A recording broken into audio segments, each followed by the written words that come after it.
Welcome to the questions and answers part for section 3 of a lecture on international political economy. Since I have to try to do this a little bit shorter than the last two times, I will mostly skip those parts where I used to elaborate on certain aspects of the lecture and rather directly answer your questions one by one for the most part, at least. First, I want to say that there are some questions that I will not answer right here because they will be addressed later on in the lecture.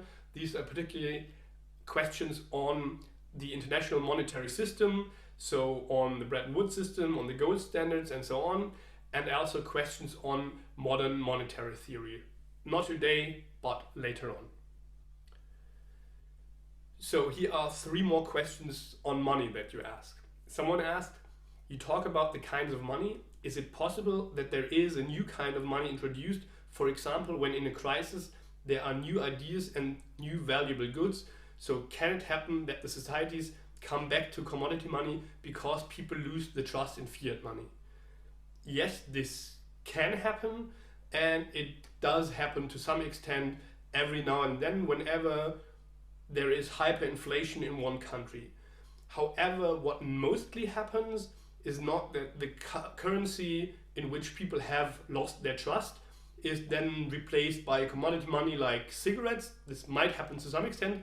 What rather happens is that foreign currencies such as the dollar or the euro are used instead. And not all governments accept this, but this happens quite regularly in many countries of the world.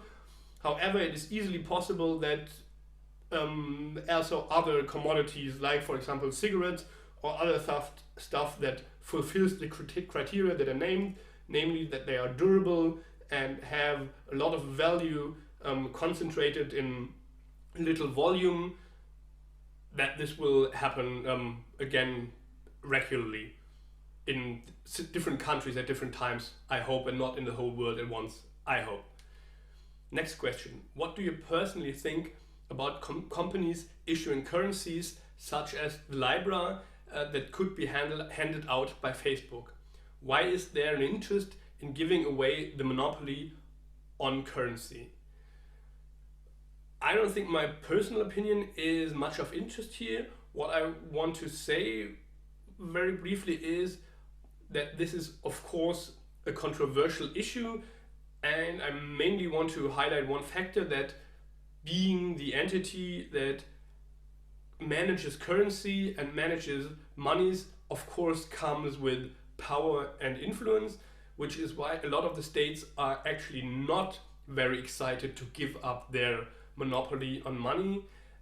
And I think there can be a case made quite well that Facebook already has more than enough power for a private corporation, and that it might not be the good idea for it to also have the power over money or currency. Next question. You talked about commodity money and fiat money. For a few years now, especially in Western democracies, some politicians increasingly talk about the abolishment of hard cash. What would an abolition of hard cash change, and would you support it?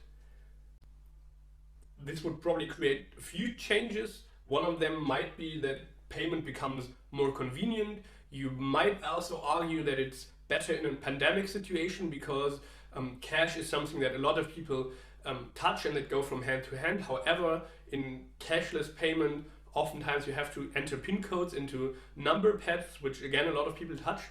However, main change would be that every single payment and every single monetary transaction would leave some kind of digital trail. And this would, of course, make illegal operations much more difficult. And you might think of organized crime right here, which is one of the arguments given by the proponents of abolishing cash. However, possibly there's quite a high chance that a lot of people in this lecture are every now and then buying stuff that is not perfectly legal. And they would then have to think about another way of doing this other than by a bank transaction, which would probably not work. So they would either have to use Bitcoin or so, or they would have to reintroduce some kind of commodity money and maybe pay recreational drugs in cigarettes or so. Some changes that might happen. Would I personally support it? Again, I don't think that's the most important question here. Correct me if I'm wrong, but if banks don't have the money equivalent they lend as deposits or own capital, so don't they create book money, which is actually reserved for an institution like the central bank, and they are just okay with that? So you're not wrong here in the sense banks do create book money all the time, which means they create money. So if banks give someone a loan, they will say, well, we will now add $1 million to your bank account. On the other hand, they will have a second account where they say, okay, here we have minus $1 million. So their accounts are equal, so to speak. However, now someone who has these millions of dollars can go spend them. So new money is created to some extent. And the central banks are absolutely okay with this because this is what banks are supposed to do and this is what giving a credit means. However, this of course comes with a lot of risk if banks do this indefinitely, which is exactly the reason why there is such a thing as bank oversight, and so that banks don't just hand out credits to everyone without limits, because that would be a systemic danger. And this is kind of what happened in the years leading up to the crisis in 2009, particularly in the United States, but also with participation of European banks. The next two questions concern banking, and namely concern development banks and what category they fall into. I would rather not put them in one of the three categories because they're definitely not investment banks, they're definitely not central banks, and just categorizing them as deposit banks would also be not really right, because what development banks do is mainly not taking deposits but mainly giving credits, and the role of development banks is to give credits in places of the economy where commercial banks would probably not give credits, and this particularly relates to so-called developing countries where commercial banks may say, well, there's too much of a risk here to give a credit, so I either don't give one at all or I charge very high interest rates, which is also not good when it comes to starting capitalist development there. So mostly richer countries or international organizations run development banks, which then hand out credits for investment in these countries, which then helps investment in these countries. And they refinance themselves by giving out bonds. So I would say they probably fit in none of the three categories. If you have to put them in any, possibly the first, but I'd rather not. The next three questions concern comparative advantage theory. Instead of answering them directly, I want to give two more general points on this concept and how my explanations that I gave in the lecture should be understood. First, if you have these kinds of very abstract models or theories, you should be careful to read them as exactly this and not as an account of how the world actually works.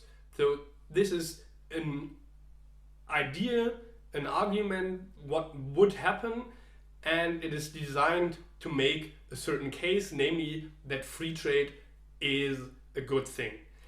And so you should not interpret this too concretely because it's a very abstract model and should be handled as such. Secondly, I probably have misrepresented something a little bit by oversimplifying there. I explained this theory as if those two societies, Germany and England, that I had, were controlled by a central entity deciding what to produce. But this is actually not what the argument for free trade is about. Rather, the argument about free trade is that the state should take a total hands-off approach on trade and just let businesses do what they want to do and not impose any tariffs, not impose any restrictions on the volume of imports, and not impose any particular import taxes and so on. So just let businesses do what businesses do, and if the states let the businesses do what they do, then they will invest their money where it's most profitable.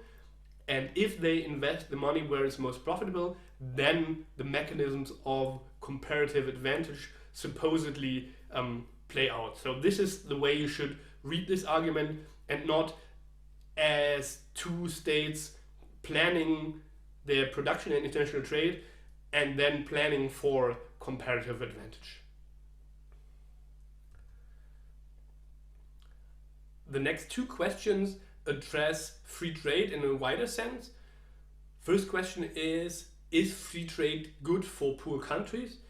And the answer is yes, in theory, or yes, in free trade theory, and also possibly yes in comparison to some extent, because those poorer countries that are cut off from international trade, they do not fare better in general than those poorer countries with connection to international trade.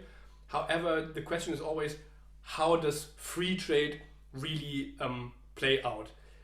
And if you look at those countries that develop the best over the last 150 years, if you look at Germany, which used to be a rather poor country, or Japan, or China, those are some of the big success stories. None of them imposed free trade. All of them developed in some sort of protectionist regime, at least.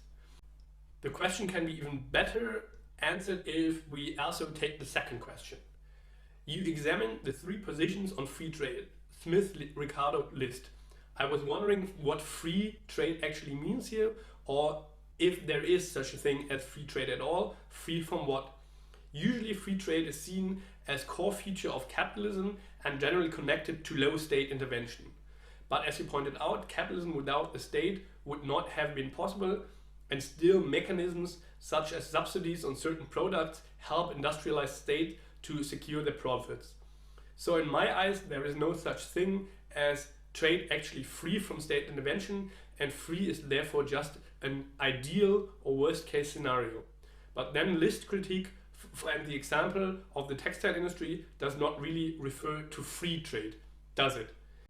Obviously, this one question has a lot of points that would take very long to unpack here. I just want to say that they touch exactly on the crucial points. So what is actually free trade?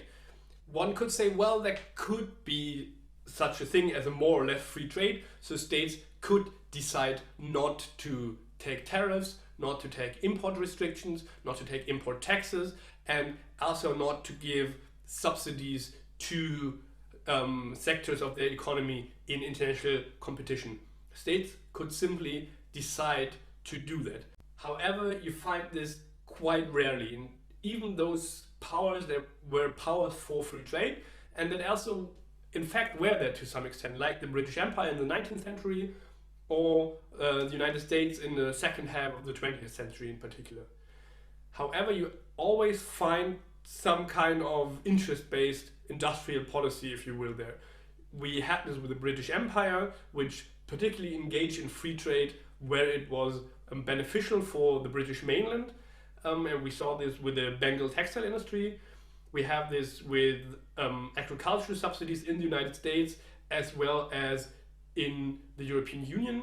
And if you look at the relation between the European Union and African countries, you in particular see that the European Union typically pushes some kind of free trade approach. But if the African countries then open their economies to free trade from Europe, then they are flooded by agricultural goods from European countries that are actually not produced under market conditions, because under market conditions probably tomatoes from Ghana would be much cheaper than tomatoes from Italy.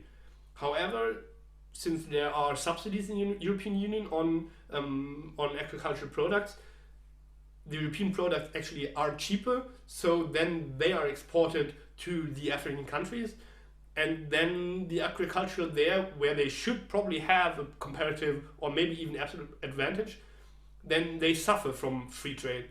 And so you find these kind of almost free trades benefiting the richer countries quite often in international trade, which is once again not to say that international trade is per se bad or per se bad for the poorer countries, but you should not believe every claim for free trade. The next two questions refer to the end of the Great Depression, to the German end to it and to the American end to it. Concerning Germany, the end of the Great Depression was, of course, National Socialism. So someone asked me to elaborate further on the political economy in the Third Reich.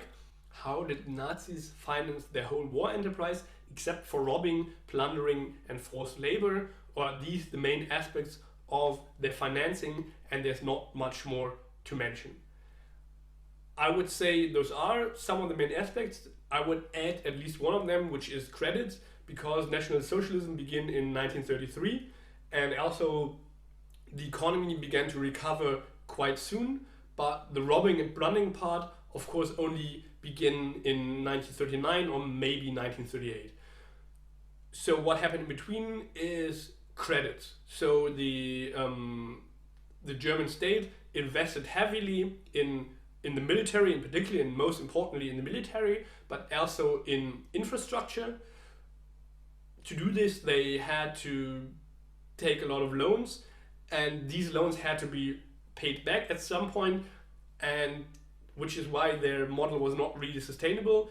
And if you take a lot of debt to build a lot of weapons, then it's quite plausible that you use their weapons to repay the debt, which the Nazis did in the Second World War when they really robbed and plundered a lot of Europe. And so I would say add the one aspect, which is credit to bridge those first 6 years, and then also investment. Next question concerns the United States. What role did Roosevelt's New Deal play in overcoming the Great Depression in the United States?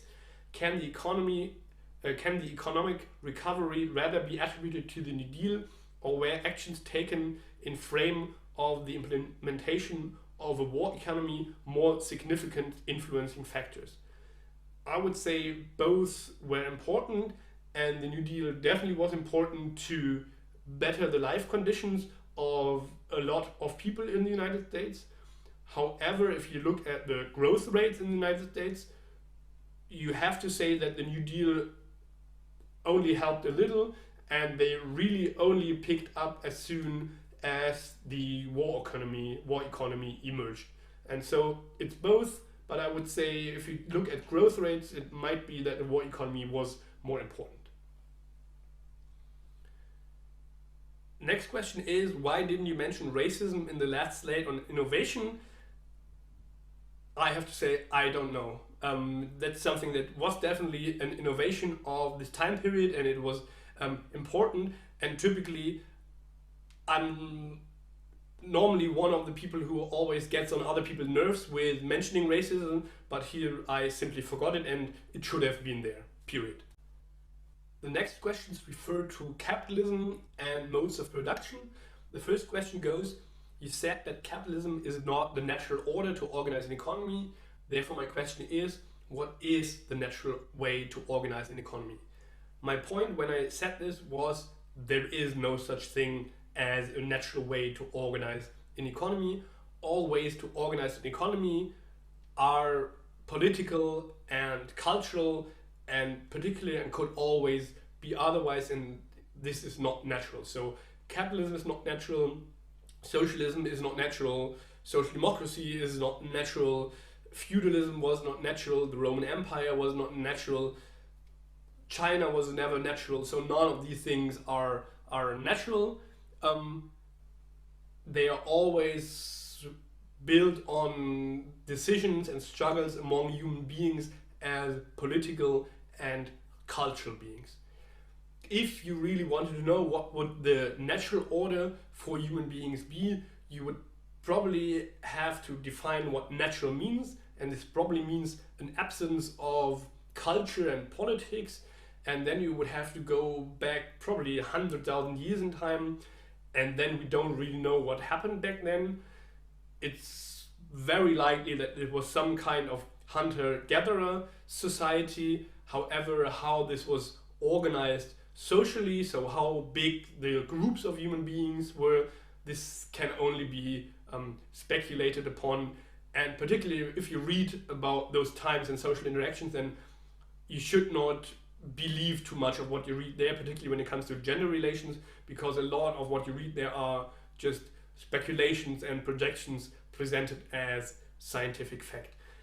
Finally, even if you knew what the natural way for human beings to live were, this does by no means mean that this would be the best ways for humans to live, because it might be a good thing that we're not only natural beings, but beings that can think about the way they organize their society.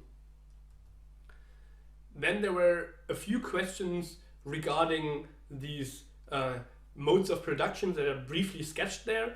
And here I would just want to briefly say that these are simply ideal types or even counterfactual constructs. So there was probably for the last 30,000 years never a society that was a pure subsistence economy without any kind of trade. There was probably trade very long ago. And similarly, there was probably never a full command economy without any aspects of subsistence or trade. So these are just ideal types that are created to make a point that economy could be organized and can be organized and was organized in a lot of ways, but typically those are always in reality miscellaneous forms with some part of political control, some part of subsistence, some part of trade and market, and capitalism is one specific configuration of those three. The next two questions are from the same person, and they go like this. I set up the thesis that capitalism can never and under no circumstances be fair or just. What would you respond? I would of course respond, this depends on how you define fairness and justice. And if you have those two terms in political theory, probably the name John Rawls might pop up, because his concept of justice was called justice as fairness. And he actually made the case for some kind of capitalist society that at least was one of the two best versions that he had in mind. The other was some kind of democratic socialism. His argument was that in a capitalism with a work and welfare state, even those who are worst off in this society are still better off than they would be in any other society that is, or most other societies that are non-capitalist. So let's say even in capitalist Germany, those who have to live from unemployment money, from the, 400 euros that you get there, they're still better off and still can buy more stuff and still have a better life quality than everyone had 500 years ago. So even for them, this society is better than what we have before. So capitalism is just and it is fair. At least this version of capitalism. And you don't have to be convinced by it, but it depends on how you define justice and fairness there. Next question, so in the end, is capitalism the origin of all evil, or is it just what people made out of the concept? I would say capitalism is definitely not the origin of all evil, because capitalism is only maybe 200 years old.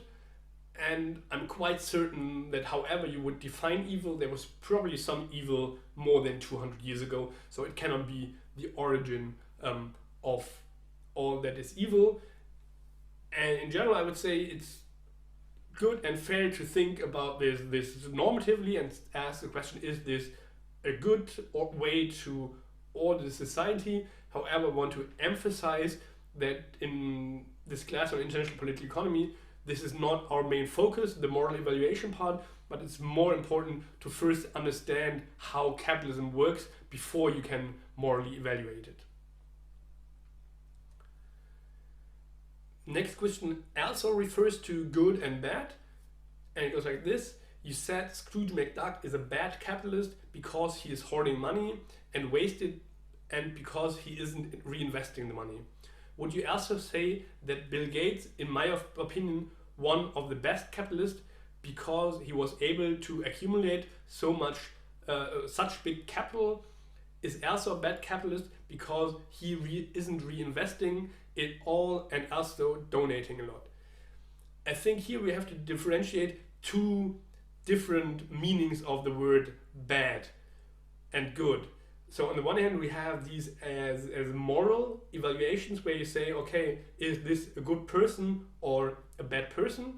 On the other hand, you have to say good and bad in the sense of they are doing their job well, or they're doing their job not well, or they are fulfilling their task well, or they are bad at fulfilling their task. And when I said that Scrooge McDuck was a bad capitalist, I was not saying he is a morally evil capitalist and other capitalists are morally better, but I was saying that he doesn't do the stuff that capitalists are supposed to do very well because he isn't reinvesting. And if you take this measure, you could say that Bill Gates became worse as a capitalist as soon as he started to found his foundation. We have to say that it's not only his foundation, it's the Bill and Melinda Gates Foundation, and Melinda Gates actually played a very big role in having Bill Gates and herself make this decision to found this foundation rather than to invest in the capital or just have a good luxury life. And there I would say, yeah, probably that's not very profitable investment. So if the task of a capitalist is to reinvest his capital and accumulate more, then Bill Gates at some point became a worse capitalist. However, if you go at moral evaluations, I would say that as long as there is such thing as billionaires, it might be that Bill Gates is among the best case scenarios for a philanthropist, billionaire that there could be. So you have to differentiate the different meanings of some words before you use them.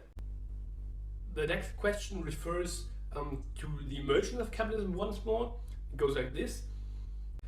As you said that the state had to enforce capitalism and that it in turn had to deal with the consequences arising from the capitalist mode of production, I wonder why this specific economic model was enforced considering the vast costs the state was also burdened with. 2 points here. First, you always have to think that history doesn't evolve in the kind of way that some people come together, make a decision and say, well, this is the best way, and now we decide that this shall happen, and then it happens. Typically it is that you have different camps in society that want different things, that have different things in their interest, and then they struggle, and then there will be some outcome. Secondly is you have to think about your notion of the state, because the way this question is phrased, it sounds as if there was a state as an independent entity to begin with that is composed of different people and different interests than the capitalists who have the interest of implementing capitalism.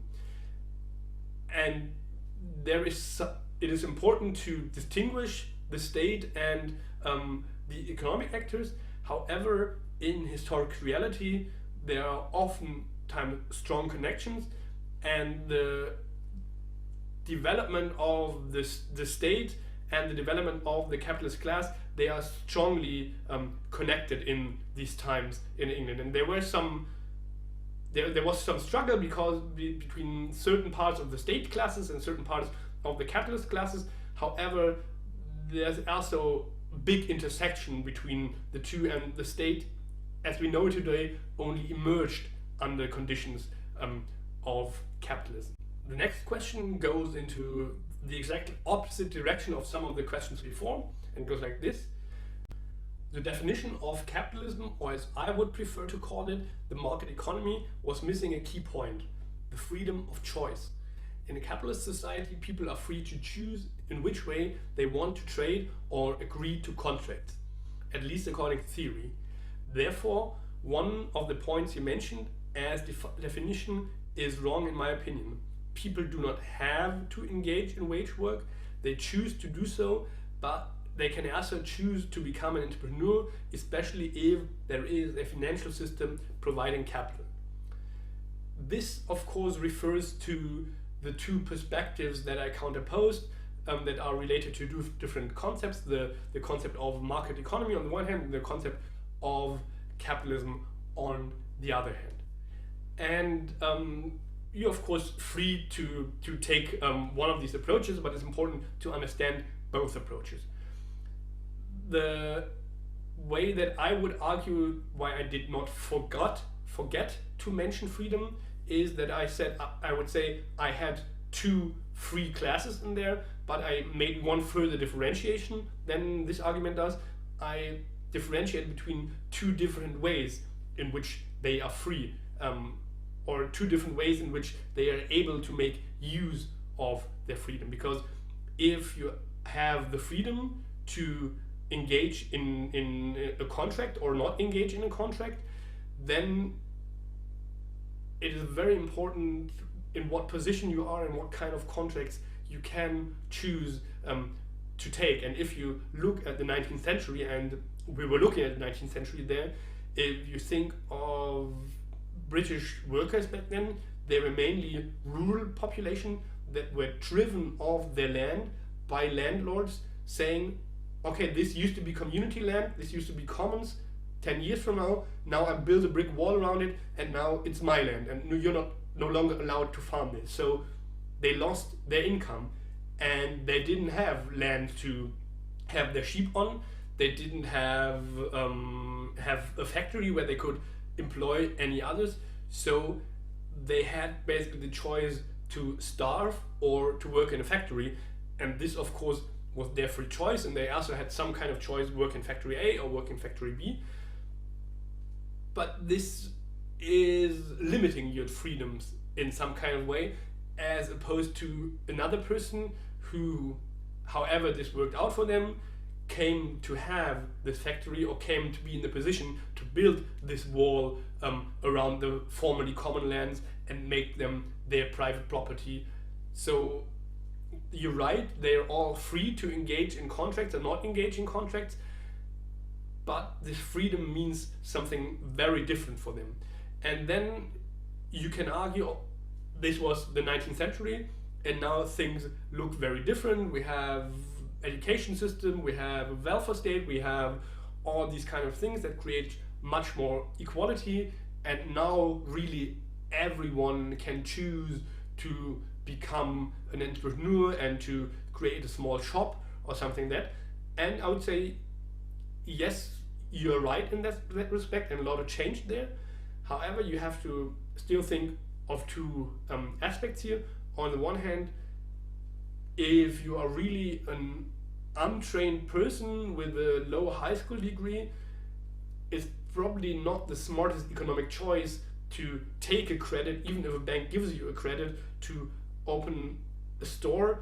It's a very, very risky thing, and not everybody is willing to take that risk, and is not always sure whether this would actually be a very good option, as opposed to someone who has much more capital in the financial sense, but also in the sense of a better education, which is not always a question of choice. So things have changed a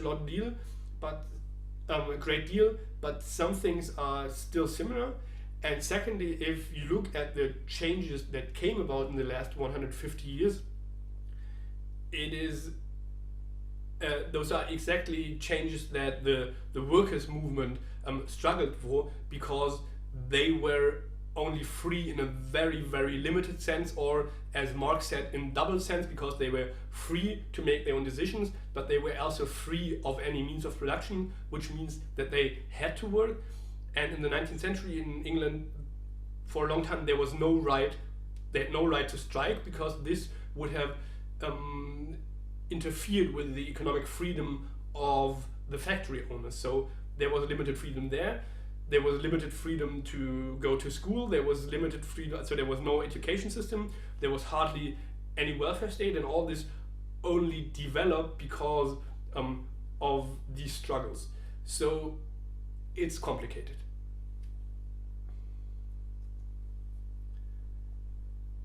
The next question also refers to normative evaluation of capitalism, if you will. And it goes like this. What is the link between capitalism and human rights, other than that it had to be enforced at great human cost? Can capitalism empower human beings and widen human rights in the same way as there used to be a communism with a human face, for example in former Yugoslavia, as compared to the brutal communist regime in Romania? Can we speak about capitalism with a human touch? Does it affect differently the global north and the global south? If we think of capitalism and human rights, we definitely have to see that the very notion of human rights was developed in the times when capitalism was also developed. And I think this has something to do with the question we discussed before, namely with the idea of individual freedom, the idea of economic freedom, and the idea of human rights, they are strongly related. So if you think of, for example, John Locke, who had the slogan of life, liberty, property. So life and liberty are kind of human rights, and property can also be a human right. It's not in every catalog, but you can name this as a human right. But of course, property is also the core of capitalism. So on the level of ideas, these things are strongly intertwined, and also historically they co-evolved. However, there was always a relation of tension between capitalism and human rights. Of course, they kind of belong together to some extent. However, not always are the ones who argued for more human rights the same that also argued for more capitalism. So it's complicated there, but they definitely have something to do with one another. And again, this is not about capitalism being evil or anything. You have to really account for the different aspects and how these ideas that are used to criticize capitalism also co-evolved with capitalism. Does it affect differently the global north and global south? Yes. The last topic I want to briefly discuss is about different types of capitalism. Because so far I only spoke about capitalism in very, very broad terms, and this of course does not do the thing justice, because there are very many very different forms of capitalism. If you look at it historically, capitalism in the 19th century is different from capitalism in the 21st century, and if you look at it today, capitalism in Japan is different from capitalism in Sweden, is different from capitalism in the United States, is different from capitalism in South Africa, and so on and so on. And this does relate to the relation of the state and capitalism, and to the role the state has in capitalism, and they can take many different forms. And there are different theories to approach these differences. We have the theory of different forms of the welfare states by Aspect Anderson. We have the theory of varieties of capitalism by Peter Hall and others, and we have regulation theory, for example. So there are a lot of theories to account for all these differences, because yes, there are differences between capitalisms, but it's still important to see that they are capitalisms, and knowing that they are all capitalist tells you something about all these political economies. Okay, that's it for the questions and answers part today. There were a lot of good questions that I could not answer right now, but hopefully your question will be answered next week. Okay, see you.